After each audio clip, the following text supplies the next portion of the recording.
स्वराज्याची राजधानी असलेल्या किल्ले रायगडावर गेल्या अनेक वर्षानुवर्ष या ठिकाणी वास्तव्यास असलेल्या धनगर वस्तीला खरं तर अंधारातून प्रकाशाकडे नेण्याचं काम भाजपचे आमदार गोपीचंद पडळकर यांनी केलं आणि स्वतः गोपीचंद पडळकर या वस्तीमध्ये आज दाखल झालेले आहेत। साहेब, खरं तर छत्री निजामपूरचं रायगडवाडी करण्यासाठी देखील आपण आवाज उठवला आणि त्याच्यानंतर पुन्हा आता याच किल्ले रायगडावर वस्तीला असणाऱ्या धनगर वस्तीसाठी पुन्हा एकदा ज्या अंधारातून प्रकाशाकडे नेण्याचं आपण काम केलेलं आहात, कशा पद्धतीने ही कल्पना सुचली किंवा आज या वस्तीच्या जो चेहऱ्यावर आनंद दिसतोय त्या आनंदामध्ये आज आपण सहभागी झालो? चांगला विषय तुम्ही काढला, आमच्या पण लक्षात नव्हता। जेव्हा मी गेल्या वर्षी इथं आलो तेव्हा बाब लक्षात आली। मी मुक्कामी चालवतो गणेशरावांच्याकडं, तर सर्वांशी चर्चा केली मी 3-4 तास, प्रत्येकाशी वन टू वन बोलत होतो। तेव्हा गोष्ट लक्षात आली, ग्रामपंचायतीचं नाव छत्र निजामपूर ग्रामपंचायत आहे।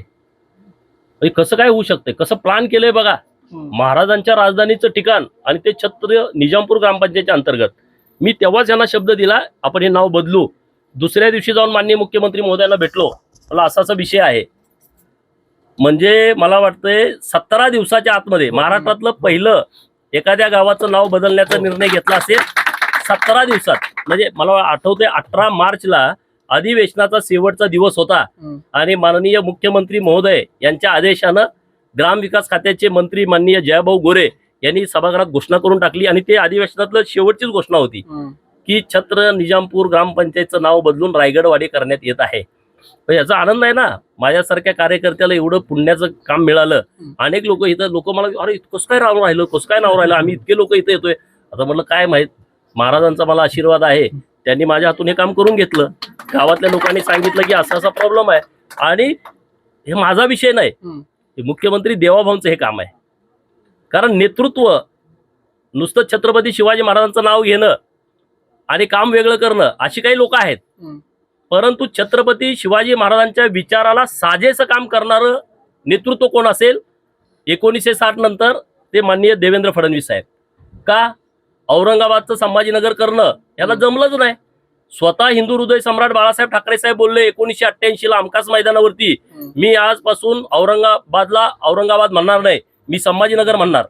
1988, 1998, 2008, 2018, 2019ला तर बाळासाहेबांना मुलगाच मुख्यमंत्री झाला, तरी पण जमलं नाही। शेवटच्या कॅबिनेटमध्ये त्यांनी घाईघाईत गडबड करायला आम्ही निर्णय करतो, पण ते झालं नाही। देवाभाऊ जेव्हा उपमुख्यमंत्री आणि एकनाथ शिंदे साहेब मुख्यमंत्री तेव्हा ते नाव बदललं। म्हणजे काम करणारं आपलं नेतृत्व आहे, हे नाव बदललं 17-18 दिवसात पूर्ण नाव बदलून टाकलं। त्यांना रायगड धाडसापेक्षा महाराजांच्या प्रती चांगली भावना पाहिजे ही आमच्या नेतृत्वाची आहे आणि म्हणून ते नाव बदलून टाकलं। तेव्हा मी विषय आला की बाबा हे घरं काढणार आहे, कलेक्टर रायगडनी नोटीस काढल्या यांना जाणीवपूर्वक, यांना आम्ही घरं काढून देणार। कसं काय काढणार तुम्ही घरं? छत्रपती शिवाजी महाराजांच्या काळापासून ही आमची लोक इथं राहत आहेत, इथं सेवा करतायत, नुसती राहत नाहीत। यांचा कुठला काही व्यवसाय नाही मोठा, गरीब लोक आहेत।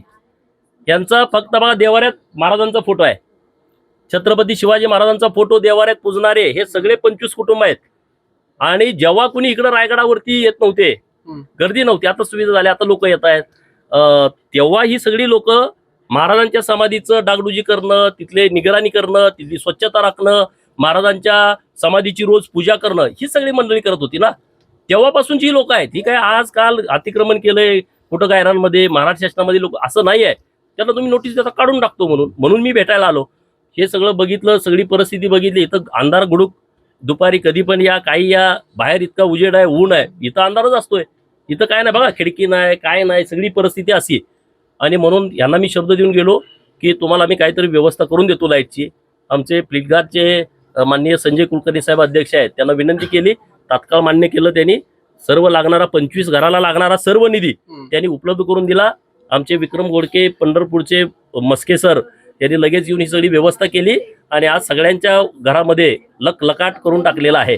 खरं तर 350 वर्षांनंतरचा देखील काळ आपण बघितला तर रायगडावर ही वस्ती आहे ती पिढ्यानपिढ्या राहिलेली आहे। या वस्तीसाठी अनेक वेळा आपण झटलात, भांडलात, शासनासोबत अनेक गोष्टी मांडल्यात आणि त्या गोष्टी आता तुम्ही या ठिकाणी सिद्ध करून दाखवताय, त्यांच्यासाठी या ठिकाणी उभे राहिलात। पुढच्या वेळेला गोपीचंद पडळकरांकडून रायगडवाडीवरील वस्ती इथे करते त्या माणसांसाठी कोणत्या? या लोकांच्यासाठी आमचा मानस असा आहे, पुरातत्व विभागाच्या नियमांचं कोणतंही उल्लंघन न करता या लोकांच्या राहणीमानामध्ये बदल झाला पाहिजे। यांना चांगल्या दर्जाचं राहणीमान मिळण्यासाठी जे काही घरांची व्यवस्था करावी लागल नियमात बसवून ती आम्हाला करण्याचा आमचा मानस आहे. आणि त्यामुळे मी माननीय मुख्यमंत्री महोदयांच्याकडे जाऊन विनंती करणार आहे, उद्या उपमुख्यमंत्री महोदयांकडे विनंती करणार आहे आणि आमचे काही कंपनीवाले मित्रमंडळी आहेत किंवा कुलकर्णी साहेबांसारखी मोठी माणसं आहेत यांच्याकडे विनंती करणार आहे की या 25 लोकांना आपल्याला चांगलं राहणीमान सुधारण्याच्या दृष्टिकोनातून यांना चांगलं घर देण्याच्या बाबतीमध्ये आमचा आता प्रयत्न असणार आहे आणि आम्ही तो करणार 100%. नक्कीच. तर हे होते भाजपचे आमदार गोपीचंद पडळकर. एकंदरीत आपण बघितलं तर किल्ले रायगडावर आज जी वस्ती आहे त्या वस्तीला आज सोलर दिव्यातनं प्रकाशाकडे नेण्याचं काम आमदारांनी केलेलं आहे आणि त्याच्यानंतर येणाऱ्या काळामध्ये या वस्तीसाठी घरं देखील आपण या ठिकाणी उभारू. मात्र पुरातत्व विभागाच्या नियमात त्या ठिकाणी सगळे जे नियम आहेत ते ठेवूनच हा सगळं काम केलं जाईल असं देखील त्यांनी या ठिकाणी विश्वास व्यक्त केलाय. गणेश मापरळकर, एबीपी माझा, किल्ले रायगड. एबीपी माझा, उघडा डोळे बघा नीट.